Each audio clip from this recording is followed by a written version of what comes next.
Hey there, YouTube fans. Mike Palumbo. I'm going to get right into it. Here's the scenario. Driving along, you're not paying attention a little bit, your attention gets a little divided, maybe you're changing the radio or something like that, and boom, you hit the person in front of you. Police are called for an accident report. Luckily, no one's hurt, but the police are called, need an accident report, and the cop writes you a ticket for following too close. Well, you did it. I mean, it's no dispute. You hit him, so you clearly were following too close. But is it a legal ticket? What do you think? I'm going to give you the answer. The answer is no, it's not a legal ticket. And here's why. Under criminal procedure law, for a police officer to write you a ticket for a traffic violation, a traffic infraction, the criminal procedure law mandates that the police officer personally observe the accident or the incident. So if he didn't personally observe it, if he got some, some neighbors complaining you're speeding up and down the street, he can't write you a ticket for that. He has to personally observe the violation. Okay, that's now there are two exceptions to that rule, which is again written into the criminal procedure law. And the criminal procedure law is the procedural law that governs adjudication of traffic tickets and other crimes. Although a traffic ticket is an infraction, it's not a crime, it's still covered under criminal procedure law. Two exceptions. One, hit and run, obviously, right? You could never write someone for a hit and run if you didn't see him do it, and they're probably not going to run if a cop's standing right there. And two is driving while ability impaired, which is not a crime, it's an infraction. It's a lesser included of driving while intoxicated. And they got that one in there because a lot of times, someone will basically inform that, hey, this guy's driving around drunk, he left the bar, he tried to get his keys, and cops are called, maybe there's some video surveillance, maybe the bartender gives a statement saying, I believe the guy was intoxicated, I served him 7 drinks, and I tried to get his keys. It's sort of to protect bar owners. So they didn't really, maybe they get the guys home already. They didn't observe him driving. They can't say he was DWI, but they can say based on their investigation he was driving while ability impaired. So then they'll write him the ticket. That's the rarer one. I've never seen it. It's common when there's a hit and run, but it's also common when there's an accident or you ran off the side of the road and these cops give tickets. And and based on their investigation, and yeah, you did do it, but they didn't see it.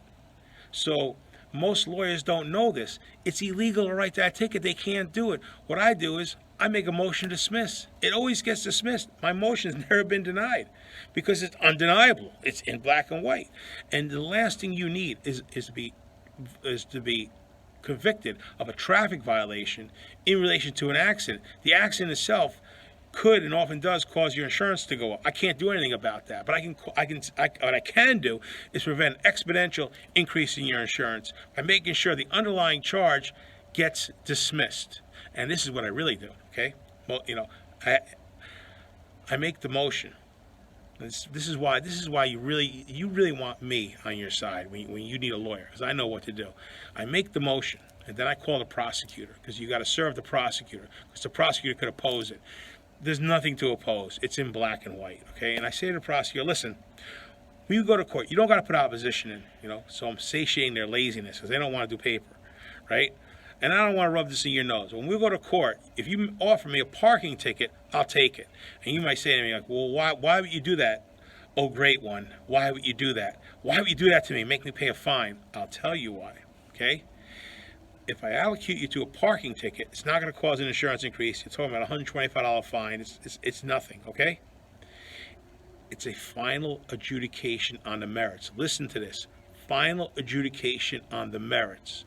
It can't come back to rear its ugly head, okay? Now, I said they couldn't write you a ticket. That's true. But what they could do, and they normally don't do it, but it could happen, and I've seen it happen. It gets dismissed. And the way they can get you subsequently, once it gets dismissed, that's not a final adjudication on the merits. It's a procedural dismissal. The cop can then go and charge you on what they call a prosecutor's information, or we call it a long form. We just refer to a long form. And basically what it is it's instead of writing it out on a ticket, he writes a narrative report stating his probable cause in there, and basically gets a judge to sign it. And it's almost it's not really an arrest warrant because it's not going to take you into custody, but there's he has to run it by a judge, and we call it a prosecutor's form because most of the time prosecutors do it, but on a traffic ticket the cop's probably going to do it himself. They can do it, so So I protect my clients 1,000%. I slammed the lid on it. The judge is happy. They collected a little fine. The prosecutor's happy. He didn't have to do any work, and I don't have to worry about. I don't care what the cop says at that point. He could be aggravated about it. They he for whatever reason, this case could be on the cop's radar, and he's like, oh, he heard that the case got dismissed, and he can go do whatever he wants. The judge is gonna be like, this case is closed. We took a plea bargain. It's done. It's done. There's nothing you could do. And if a judge does mistakenly sign off on it, and my client gets arrested for it, I'll just go to court and I'll move to dismiss on what's called res judicata, that this issue's already been adjudicated. So anyhow, quick legal lesson: if you ever get involved in an accident, or you ever generally it happens in accident cases, and you get a ticket for the accident, even if you know you were wrong, it doesn't matter. Unless the cop saw it, he cannot write you a ticket for it on the scene. It's Mike Palumbo, AttackThatTicket.com. Share, like, and subscribe, and especially subscribe. I need subscribers, and I really want to build this channel to give people a lot of great information about the law and other really cool things. Nice talking to you. We'll see you again soon.